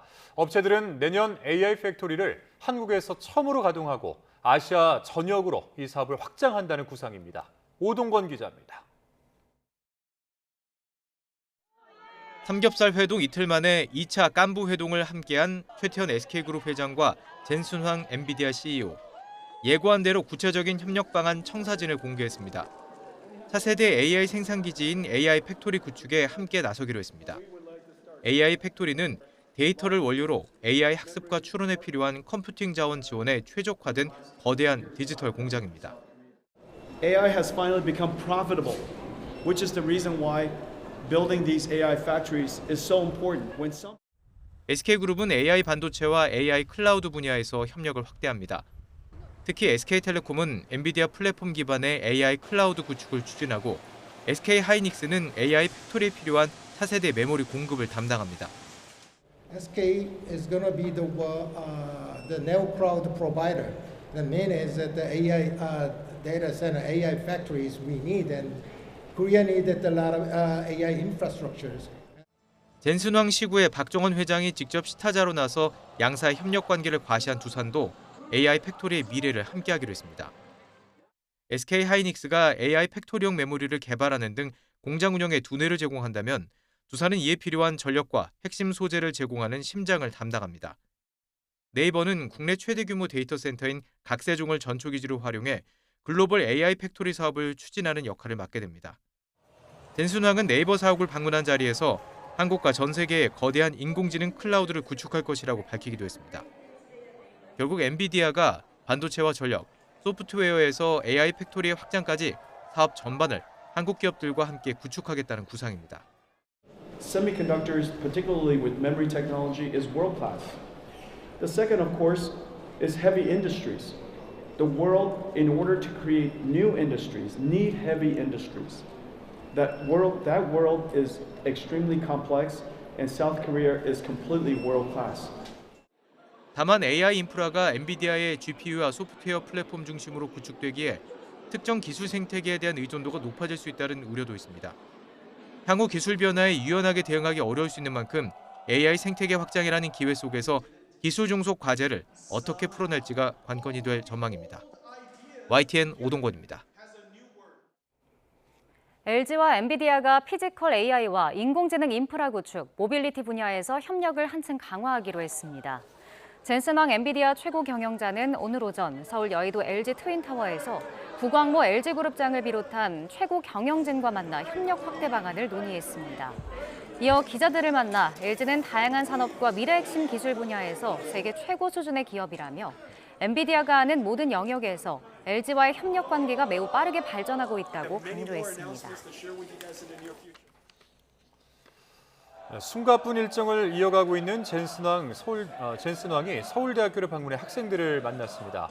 젠슨왕은 오늘 정오쯤 서울대 해동첨단공학관에서 열린 빌더클로 행사장을 찾아 산업과 세상 전체가 변화하는 최고의 시기에 졸업하는 여러분이 너무 부럽다고 밝혔습니다. 또 뛰어난 전자산업과 제조업, 클라우드, 모바일 기술, AI 역량 등을 동시에 갖춘 나라가 많지 않은데 한국은 모든 것을 갖추고 있다고 말했습니다. 또 요즘 K자만 붙이면 인기라면서 자신은 아침에 나설 때만 해도 그냥 젠슨이었지만 이제는 K젠슨이라면서 다음에 오면 K젠슨이라고 불러달라고 말해 환호를 받기도 했습니다. 지난해 부산에 있는 육군 보병사단에서 3명이 스스로 목숨을 끊은 것과 관련해 국가인권위원회가 육군에 실효성 있는 대책 마련을 권고했습니다. 인권위는 지난해 11월 해당 사단에서 발생한 자살 사고 3건에 대한 직권조사를 시행한 결과 예방 조치의 적극성과 취약 집단에 대한 특별한 관심 측면에서 소홀함이 있다고 판단했습니다. 특히 사망자 2명이 임기제 부사관임을 고려하면 인권위는 부대원이 신분 전환에 따른 환경 변화에 조기 적응할 수 있도록 업무 수행 안내 책자 제공 등 세밀한 관리가 필요했다고 설명했습니다. 지난 주말 동해안에 너울성 파도가 이어지면서 사고가 잇따랐습니다. 동해지방해양경찰청은 지난 6일부터 이틀 동안 강원과 경북 동해안에서 연안 사고 18건이 발생했다고 밝혔습니다. 이 사고로 11명이 구조되고 14명은 스스로 물 밖으로 나왔지만 이 가운데 2명은 숨졌습니다. 해경은 해수욕장 개장 전에는 안전요원 배치와 통제시설 운영이 제한적인 만큼 기상이 나쁠 때는 해안가와 방파제, 갯바위 출입을 자제해달라고 당부했습니다. 서울중앙지방검찰청이 여자 화장실 휴지에 캡사이신을 뿌리고 카메라를 설치해 불법 촬영까지 한 20대 사회복무요원 A씨를 구속 상태로 재판에 넘겼습니다. A씨는 지난 4월 서울 관악구 상가 건물 여자 화장실에 비치된 휴지에 캡사이신을 뿌려 여성을 다치게 하고 초소형 카메라를 설치해 여성 4명을 불법 촬영한 혐의를 받습니다. 검찰 조사 결과 A씨는 과거 해당 건물에 입점한 상점에서 아르바이트를 한 적이 있는 것으로 파악됐습니다. 더불어민주당이 오는 8월 17일 대전에서 전당대회를 열어 새 지도부를 뽑기로 했습니다. 네, 지방선거 책임론으로 잡음이 이어지는 가운데 이재명 대통령이 김민석 국무총리를 향해 또 다른 역할을 주문해 눈길을 끌었습니다. 황보혜경 기자입니다. 민주당 비당권파 이현주 수석 최고위원이 6.3 지방선거 결과에 무거운 책임을 통감한다며 최고위원직을 내려놓았습니다. 당이 이재명 대통령 지지도에 의존한 나머지 지역별 민심에 부합하는 전략과 비전을 충분히 제시하지 못했다며 쓴소리도 덧붙였습니다.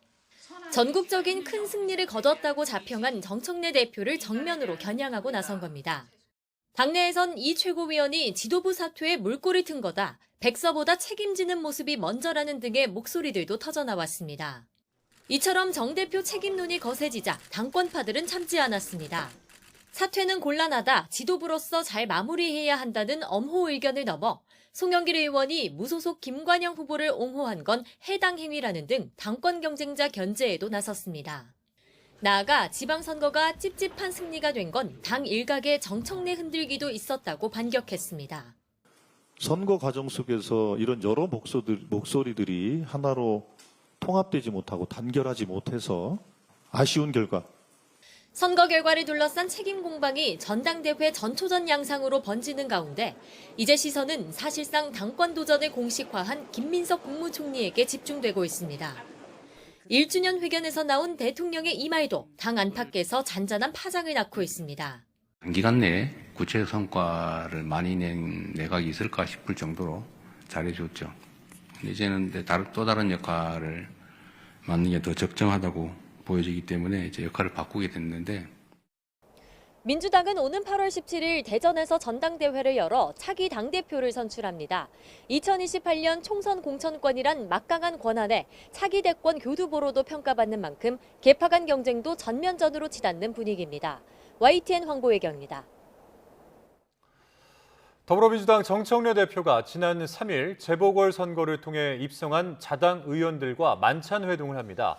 민주당 관계자는 YTN과 통화해서 정 대표와 한민수 당대표 비서실장이 오늘 오후 6시 반 국회 인근에서 당선인들과 저녁 식사를 한다고 밝혔습니다. 이 자리에는 이재명 정부 청와대 출신인 인천 계양을 김남준, 충남 아산을 전은수, 경기 안산갑 김남국 의원이 참석하고 경기 하남갑 이광재 의원과 전북 군산 김제 부안갑 김의겸 의원, 군산 김제 부안을 박지원 의원도 함께할 예정입니다. 다만 인천 연수갑에서 당선돼 육선이 된 송영길 전 대표는 지방 일정 등으로 불참하고 광주 광산을 임문영, 제주 서귀표 김성범 의원도 참석하지 못하는 것으로 전해졌습니다. 네, 지방선거는 끝났지만 장동혁 대표 거취를 둘러싼 국민의힘 내부 갈등은 갈수록 격화하는 분위기입니다. 네, 다가오는 원내대표 선거가 장동혁 체제 존속의 가늠자가 될 것으로 보이는데 당사자인 장 대표는 사퇴론을 일축했습니다. 김철희 기자입니다. 이재명 대통령 취임 1주년 기자회견 뒤 장동혁 대표는 예정에 없던 기자간담회를 자처해 목소리를 높였습니다. 부동산 지옥은 외면한 채 자화자찬만 늘어났다. 정상사회를 언급하지만 공소 취소 추진이 가장 심각한 반칙이라고 직격했습니다. 이재명 유니버스가 따로 있다는 사실을 다시 한번 실감할 수 있었습니다. 이재명의 세상에는 국민이 없습니다. 간담회가 끝날 무렵 자리를 뜨려는 장 대표에게 선거 책임론 관련 질문이 나왔는데 지방 결과에 따른 대표의 거취 표명이 필요하다고 말씀을 하고 있습니다. 이에 대해서 어떻게 생각하시는지 궁금합니다. 7초간 침묵 끝에 즉답 대신 역질문을 던지며 사퇴설을 일축했습니다. 제가 되물을게요. 객관적인 데이터를 놓고 여러분은 이번 지선 결과를 어떻게 평가하십니까? 상당히 선전했다는 일부 당 지도부 평가를 객관적이라고 표현한 건데 장 대표는 선거 이후 별다른 반성 없이 투표용지 부족 사태에만 전력 투구하는 모습입니다. 휴일에도 마스크를 쓰고 얼굴을 가린 채 잠실 개표소 집회 현장을 찾았는데 정치쇼라는 민주당 비판과 함께 당내에서도 반발이 계속됐습니다. 당내 최다선인 6선 조경태 의원은 선거에 패배하면 물러나겠다고 했던 지난 전당대회 당시 약속을 언급했습니다. 지방선거 패배했을 경우에 물러나겠다, 책임을 지겠다라고 분명히 이야기했거든요. 사퇴를 해야 됩니다. 여기에 이번 원내대표 선거에 출마한 사선 김도읍 의원이나 초선인 김재섭 의원 등 장 대표 거취를 둘러싼 공개 압박이 이어졌습니다. 장동혁 대표는 대여투쟁으로 자신의 퇴진론 방어에 나선 것으로 보입니다. 다만 최근 본회의에서 국민의힘 의원총회를 통해 부의장 후보에서 떨어진 조경태 의원에게 30표 가까운 표가 몰리는 등 물밑 실력 행사도 여전한 터라 거취론 내용은 당분간 반복될 전망입니다. YTN 김철입니다.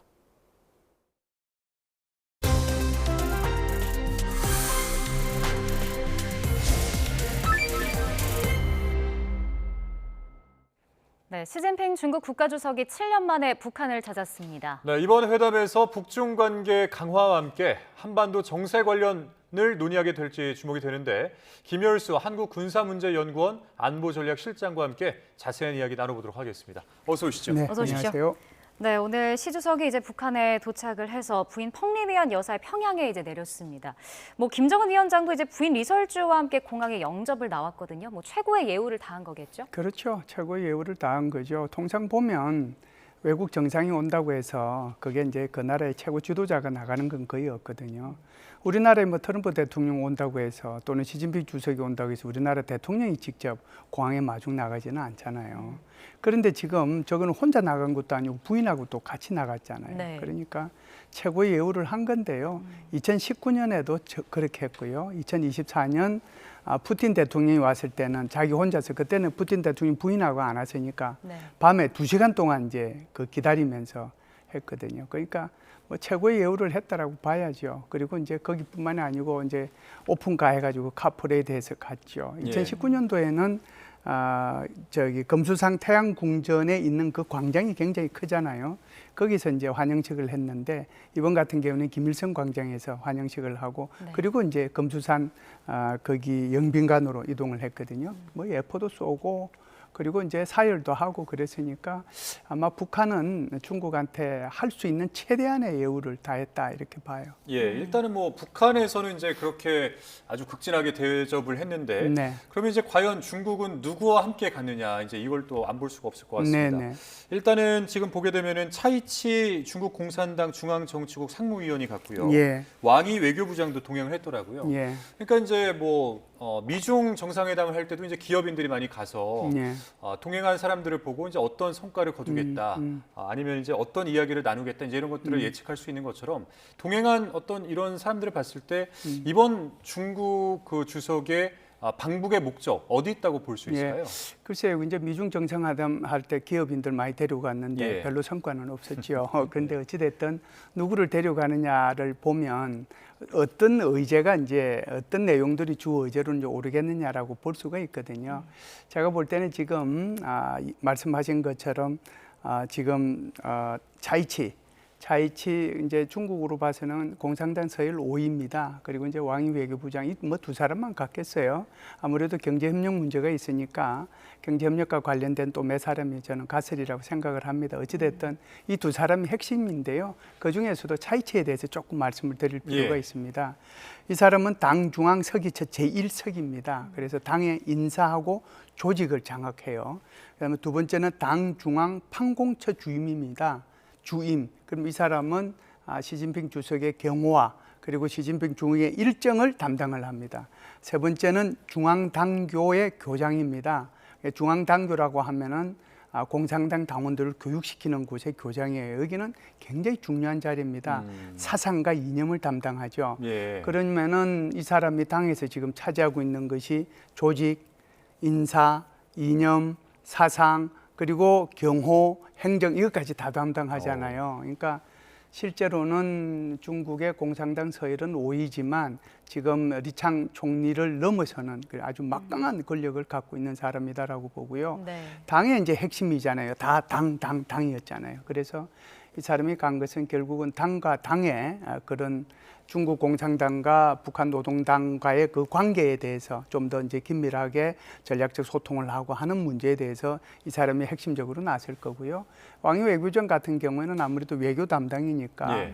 그래서 이제 북한과 이 중국이 공동으로 뭐 대미, 대러 또는 뭐 대한국, 대일본 이런 데 대해서 어떻게 전략적 공조를 해나갈 건가 거기에 초점을 두고 이 사람들이 같이 동행하지 않았는가라고 봅니다. 네.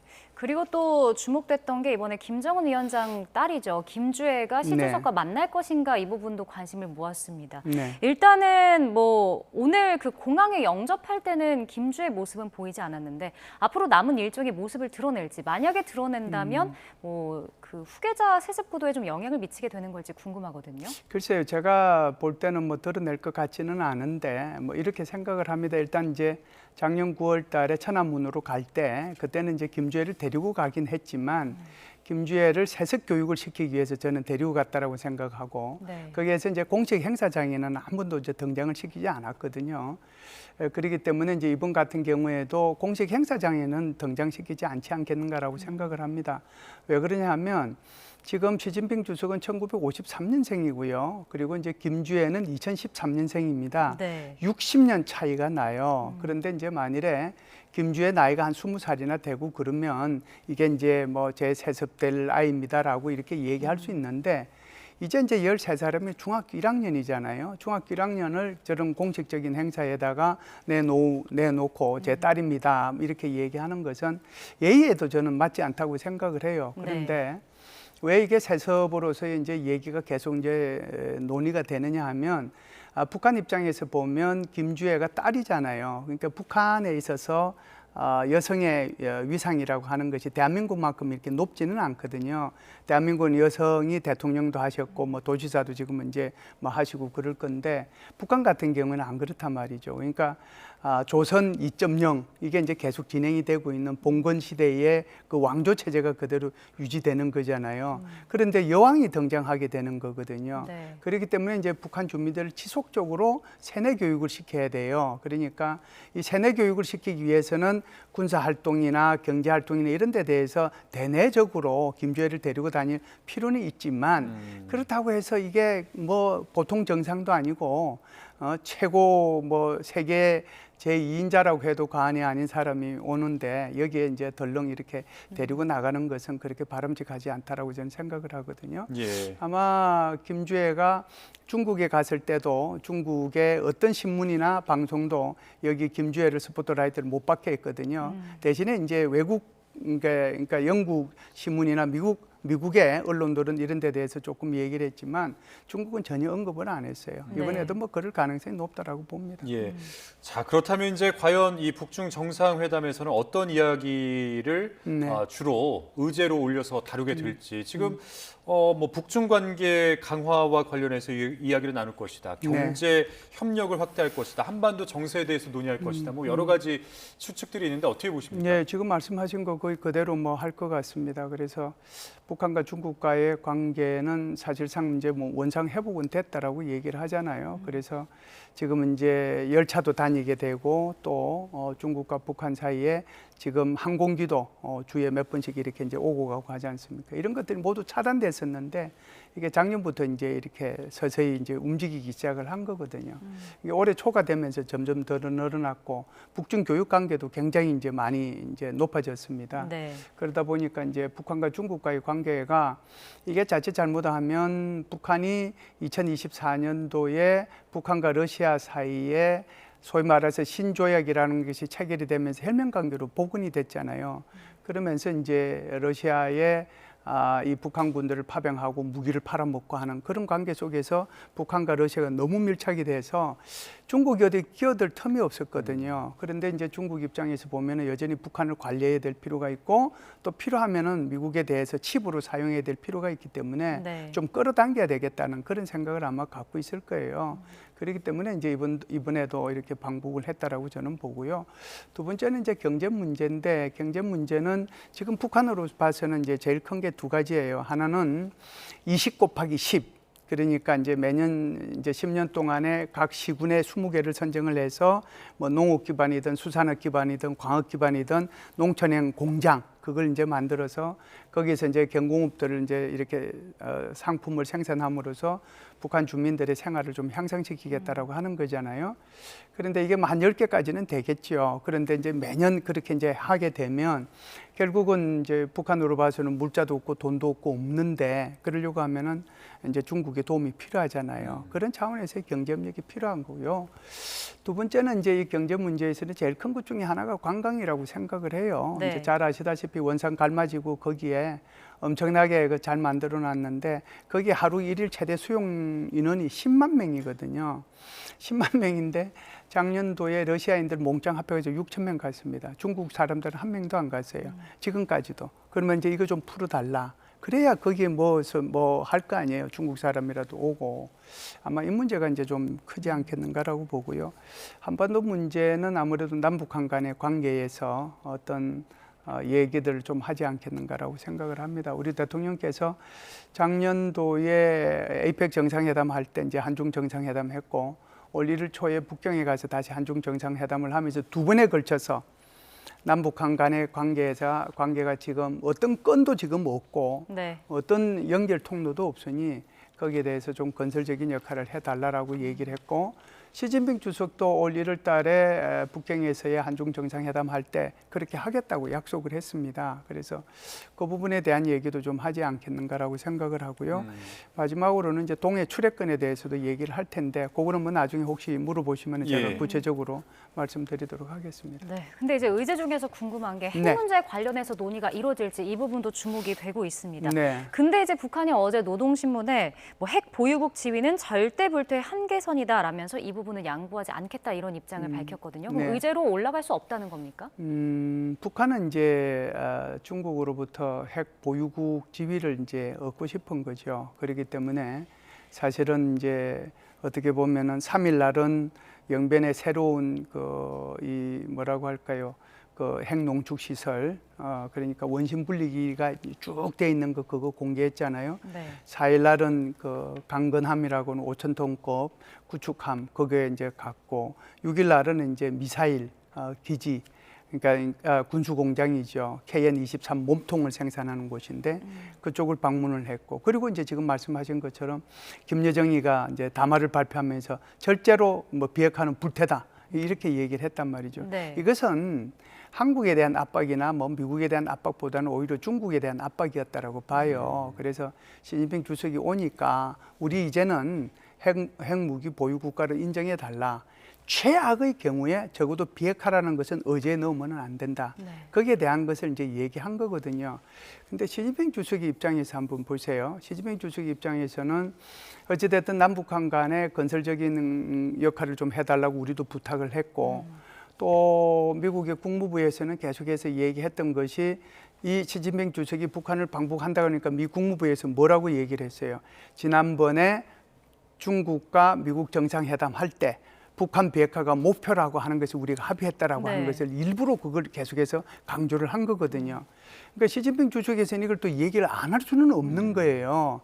그래서 만일에 북한의 입장에서는 자기가 핵 보유 국가가 되고 싶어 하는 거고 한국이나 미국 입장에서는 북한의 비핵화가 최종 목표라고 얘기하는 거고 그러니까 이제 시진핑 주석도 이걸 어떻게 얘기해야 되나 고민을 할 텐데 제가 볼 때는 적어도 북한을 핵 보유국으로 인정하는 듯한 발언을 절대로 하지 않을 겁니다. 네. 왜 그러냐면 만일 북한을 핵 보유국으로 인정하는 순간 한국, 일본, 대만 모두 다 핵 도미노가 일어나요. 그리고 거기에 대해서 이제 더 이상 중국에서 너희들은 왜 핵무기 만드느냐라고 말을 할 수 없는 상황이 돼버려요. 네. 그렇기 때문에 시진핑 주석으로서는 핵무기 인정은 절대로 못하죠. 대신에 이제 뭐 이렇게 NPT 체제가 중요하고 뭐 그런 정도는 아마 얘기할 수 있어도 북한이 자신들이 요구하는 만큼 그런 답은 절대로 내놓지 않을 거다 그렇게 생각합니다. 예. 자, 그리고 오늘 이제 이재명 대통령 취임 1주년 기자회견을 열었는데 이 북한 비핵화에 대해서 단계적 접근 방안을 좀 나름대로 제시를 했습니다. 네. 뭐 어떤 이제 단기 목표를 좀 잡고 더 이상 개발하지 못하도록 협상을 해 나가야 된다 이런 취지로 이제 발언을 했는데 네. 어떻게 들으셨어요? 대통령께서 이런 발언을 하신 거는 오늘이 처음은 아니잖아요. 그래서 이제 취임하시자마자 얘기한 것도 대북 정책 3원칙 그러니까 북한의 체제를 존중하고 흡수 통일하지 않고 그리고 우리가 위협하는 행동은 하지 않았겠다. 그게 이제 말씀을 하셨고요. 그 뒤로도 이제 이 기자회견을 통해서 그리고 유엔 총회에서 하신 말씀이 지금 우리 앵커님 말씀하신 것처럼 북한 비핵화의 3단계 해법을 제시를 했거든요. 그래서 그때도 이렇게 얘기를 했습니다. 우리 비핵화는 장기적인 목표로 두자. 이거 포기한 건 아니다. 당장 지금 비핵화를 계속해서 얘기하면 아무것도 안 되니 3단계로 하는데 처음에 이것은 중단시킨다. 두 번째는 감축시킨다. 세 번째 이제 최종적으로 폐기하자. 그러면은 우리가 지금 집중해야 되는 것은 바로 중단시키는데 목표를 두고 여기에 집중해야 된다라고 하는 거거든요. 그래서 그때도 뭐 작년 이제 가을에 총회에서도 유엔 총회에서도 말씀하셨고 또 이번에도 그 연장선상에서 뭐 우리 기자들이나 어떤 분들이 질문하니까 거기에 대한 답변이었는데 그는 우리 이재명 정부의 일관된 그런 대북 정책의 그런 그 일관된 정책이다. 특히 비핵화에 대해서 그거라고 생각을 합니다. 네. 그리고 이제 시진핑 주석이 방북하기 전에 북한 노동신문 기고를 통해서 뭐 이런 이야기를 한 것도 있습니다. 뭐 패권주의와 강권 정치를 반대하고 국군주의 부활을 꾀하는 야욕과 책동을 반대해야 된다. 이런 내용의 이야기가 있더라고요. 이거 네. 뭐 뭘 겨냥해서 얘기를 한 건가요? 이게 참 이제 9년 전에 이 북한을 죄송합니다. 7년 전에 북한을 네네. 방문할 때도 그때도 이제 기고문을 냈거든요. 그때하고 이번 기고문하고 비교를 해보면은 이게 확연하게 아마 드러나게 될 텐데요. 네. 그때는 이제 2019년도 6월 달이니까 6월 달에 이제 하노이 회담이 결렬되고 소위 말하는 김정은 위원장이 코가 쑥 빠져가지고 두문불출하고 있을 때 위로해 준다고 갔거든요. 네. 그렇기 때문에 이제 그때는 주로 얘기한 게 한반도 문제는 정치적으로 해결이 돼야 되고 대화 협상이 중요하다 이런 말을 많이 했어요. 그런데 이번 같은 경우에는 패권주의를 반대한다. 그리고 이제 강권 정치를 반대한다 이런 표현을 한 거고요. 네. 두 번째는 이제 그때 당시에는 한반도라는 표현 자체가 6번이나 등장을 했어요. 그런데 이번에는 한반도라는 표현 자체가 단 한 번도 이번 기고문에는 등장하지 않는다는 특징이 있고요. 네. 세 번째는 이제 새로운 키워드가 등장을 했는데 그게 바로 이제 세계의 다극화하고 군국주의 부활을 반대한다. 네. 그러니까 세계 다극화를 추진해야 된다는 거고 군국주의를 한다는 거였거든요. 마지막 하나만 더 말씀을 드리면 지금 사회주의가 서로 가는 길이 달라도 그 가는 길을 인정해 준다라고 얘기를 했어요. 네. 그건 무슨 얘기냐면 북한이 지금 계속해서 얘기하는 것이 적대적 두 국가론이지 않습니까? 중국은요. 대만을 통일하는 거잖아요. 그러니까 중국은 목표가 통일이고 예. 북한은 두 국가론이에요. 그러니까 서로 다른 길이 있어 그거 나 인정해 준다. 그런 의미거든요.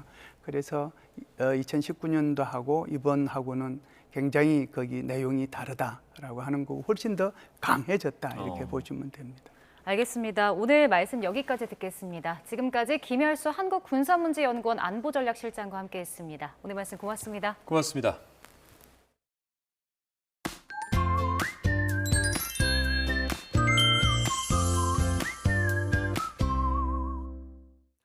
오늘은 구름이 햇볕을 가리면서 한낮에도 크게 덥지 않았습니다. 네, 맞습니다. 대체로 예년 기온을 1도에서 많게는 6도가량 밑돌았는데요. 내일은 전국에서 예년의 초여름 더위가 나타나겠습니다. 네, 우선 아침에는 서울 기온이 16도, 광주와 대구 15도로 조금 더 선선해지겠고요. 한낮에는 서울이 27도, 광주와 대구 29도까지 오르겠습니다. 특히 충청 이남 지역은 오늘보다 4에서 6도가량 높아지면서 더 덥게 느껴지겠습니다. 또 맑은 날씨 속에 자외선이 무척 강해지겠고 강원 남부 내륙과 산간, 경북 북동 산간에는 오후 한때 요란한 소나기가 지나겠습니다. 당분간 대체로 맑겠지만 강원도를 중심으로는 소나기가 자주 내리겠습니다. 앞으로 더위가 점점 강해질수록 주의해야 할 것들이 늘어나게 됩니다. 그 중에 하나가 바로 혈전인데요. 네, 더위에 땀을 많이 흘리면서 혈액이 끈적해질 수 있고요. 체온 조절을 위해 심장이 많은 일을 하면서 혈액순환에 문제가 생길 수 있습니다. 네, 이로 인해서 혈전이 생기기 쉬워지는데요. 혈전을 예방하기 위해서는 평소 과식과 음주, 흡연을 자제해야 하고요. 갈증이 나기 전에 물을 마시는 등 수분을 충분히 섭취하는 것도 중요합니다. 그리고 자주 걷는 것이 좋고요. 저녁 식사 후에 설거지나 청소 등 가벼운 신체 활동을 하는 것도 도움이 되겠습니다. 날씨 캔버스의 정수연, 김수현이었습니다.